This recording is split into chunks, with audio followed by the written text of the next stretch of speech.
Friends, welcome back to R V tailoring and our embroidery.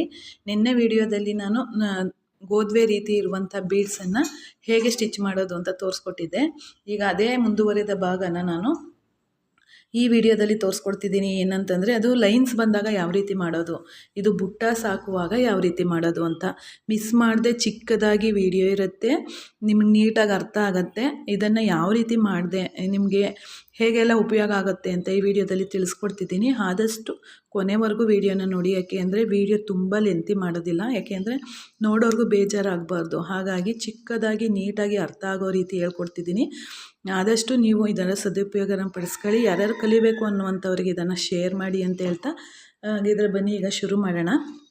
First ಲಾಕನ್ನು ಮಾಡ್ಕೊಳ್ಳಿ.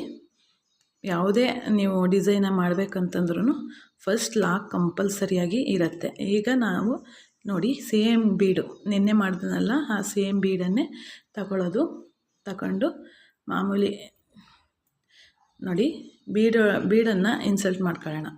Insult ಮಾಡ್ಕೊಂಡಿದ್ದಾದ ನಂತರ ಇಲ್ಲಿ ಏನು ಇದೆಯಲ್ಲ, ಈಗ ಇದ್ರ ಒಳಗಡೆಯಿಂದ ದಾರಾನ ಈ ರೀತಿ ಎಳ್ಕೋಬೇಕು. ಎಳ್ಕೊಂಡಿದ್ದಾದ ನಂತರ ನೋಡಿ ಇದನ್ನು ಇಲ್ಲಿ ಲಾಕ್ ಮಾಡ್ಕೊಳ್ಳೋಣ. ಎಷ್ಟು ಈಸಿ ಅಂದರೆ ತುಂಬಾ ಈಸಿ. ಇಲ್ಲೊಂದು ಲಾಕು, ಪುನಃ ಇದು ವಾಪಸ್ ಹಿಂದೆ ಹೋಗಬೇಕು. ಹಿಂದೆ ಹೋಗಿ ಅಲ್ಲೊಂದು ಲಾಕನ್ನು ಮಾಡ್ಕೋಬೇಕು. ಯಾಕೆ ಅಂದರೆ ನಾವು ಮಾಡುವಂಥ ಡಿಸೈನ್ಗೆ ಅದು ಕರೆಕ್ಟಾಗಿ ಬರಬೇಕಲ್ಲ. ಹಾಗಾಗಿ ನೀಟಾಗಿ ಇದನ್ನು ಈ ರೀತಿ ಎಳ್ಕೊಳ್ಳಿ. ಬುಟ್ಟನ ಯಾವ ರೀತಿಯೆಲ್ಲ ಈಸಿಯಾಗಿ ಮಾಡ್ಕೋಬೋದು ಅನ್ನೋದನ್ನು ನಾನು ಈ ವಿಡಿಯೋದಲ್ಲಿ ತೋರಿಸ್ಕೊಡ್ತಿದ್ದೀನಿ. ಲೆಫ್ಟ್ ಹ್ಯಾಂಡಲ್ಲಿರುವಂಥ ಏನು ಜರಿ ಥ್ರೆಡ್ಡನ್ನು ತೋರಿಸ್ಕೊಡ್ತಿದ್ದೀನಲ್ಲ, ಅದನ್ನು ಈ ರೀತಿ ತಗೊಂಡು ಇದನ್ನು ಈ ರೀತಿ ನೋಡಿ ಲಾಕನ್ನು ಮಾಡ್ಕೋಬೇಕು.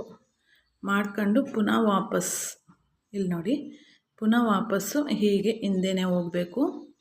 ಹಿಂದೆನೇ ಹೋಗಿ ಇಲ್ಲಿಂದ ಪುನಃ ಇಲ್ಲೊಂದು ಲಾಕನ್ನು ಮಾಡ್ಕೋಬೇಕು. ಮಾಡ್ಕೊಂಡಿದ್ದಾದ ನಂತರ ಇನ್ನೊಂದು ಬೀಡನ್ನು ನಾವು ಇದ್ರೊಳಗಡೆಗೆ ಆ್ಯಡ್ ಮಾಡ್ಕೊಳ್ಳೋದು. ಆ್ಯಡ್ ಮಾಡ್ಕೊಂಡು ಪುನಃ ಇಲ್ಲಿಂದ ಬಂದು ನೋಡಿ, ಈಗ ಕಾಣಿಸ್ತಿದೆಯಲ್ವಾ,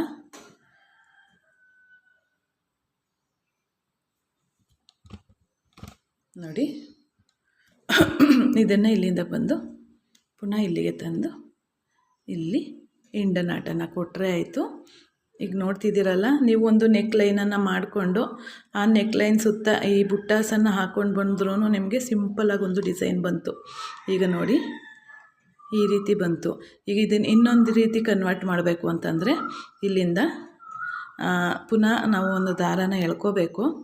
ಎಳ್ಕೊಂಡಿದ್ದಾದ ನಂತರ ಇನ್ನೊಂದು ಬೀಡನ್ನು ಸೇರಿಸ್ಕೋಬೇಕು. ಸೇಮ್ ಆ್ಯಸ್ ಇಟ್ ಈಸ್ ಇದೇ ರೀತಿ ಮಾಡಿಕೊಂಡು ಅದಕ್ಕೆ ಇನ್ನೊಂದು ಡಿಸೈನನ್ನು ಆ್ಯಡ್ ಮಾಡಬೇಕು ಅಂತಂದರೆ ಈ ರೀತಿ ಮಾಡ್ಕೋಬೇಕು. ಇದನ್ನು ಮಾಡ್ಕೊಂಡಾದ ನಂತರ ನೋಡಿ ಇದು ಇಲ್ಲಿಂದ ಈ ರೀತಿ ಸೇರಿಸ್ಕೊಳ್ಳೋದು. ಈಗ ನೋಡಿದ್ರಲ್ಲ, ಇದನ್ನೇ ಎರಡು ರೀತಿ ಮಾಡ್ಕೋಬೋದು. ಪುನಃ ಅದನ್ನೇ ಮಾಡಬೇಕು ಅಂತೇಳಿ ನಾನು ಅದಕ್ಕೆ ಡಿಸೈನನ್ನು ತೋರಿಸ್ತಿದ್ದೀನಿ.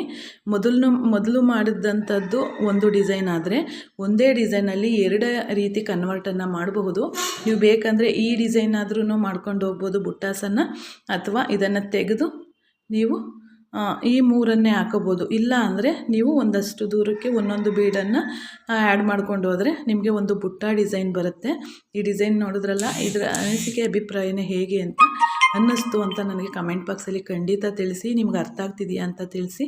ಹಾಗೂ ಡಿಸೈನ್ ಹೇಗಿದೆ, ಸಿಂಪಲ್ಲಾಗಿ ಕಲಿಯುವಂಥವರಿಗೆ, ಈಗ ಬೇಸಿಕ್ ಇರುವಂಥವ್ರಿಗೆ ಎಷ್ಟು ಈಸಿ ಮೆಥಡ್ ಅಂತ ಈ ವಿಡಿಯೋದಲ್ಲಿ ನೋಡಿ. ಮತ್ತು ಹೇಗಿತ್ತು, ಈಸಿಯಾಗಿತ್ತಾ, ಚೆನ್ನಾಗಿದೆಯಾ ವಿಡಿಯೋ ಅಂತ ಕಮೆಂಟಲ್ಲಿ ತಿಳಿಸಿ, ಆಯಿತಾ? ಧನ್ಯವಾದಗಳು friends. Thank you for watching. ಮುಂದಿನ ವಿಡಿಯೋದಲ್ಲಿ ನೆಕ್ಸ್ಟ್ ಡಿಸೈನನ್ನು ಹೇಳ್ಕೊಡ್ತೀನಿ. ಬನ್ನಿ, ಈ ಡಿಸೈನ್ ನೋಡಾದ ನಂತರ ನೆಕ್ಸ್ಟ್ ದಿನಕ್ಕೆ ನಾನು ಇನ್ನೊಂದು ಡಿಸೈನಲ್ಲಿ ಸಿಗ್ತೀನಿ. ಧನ್ಯವಾದಗಳು. Thank you.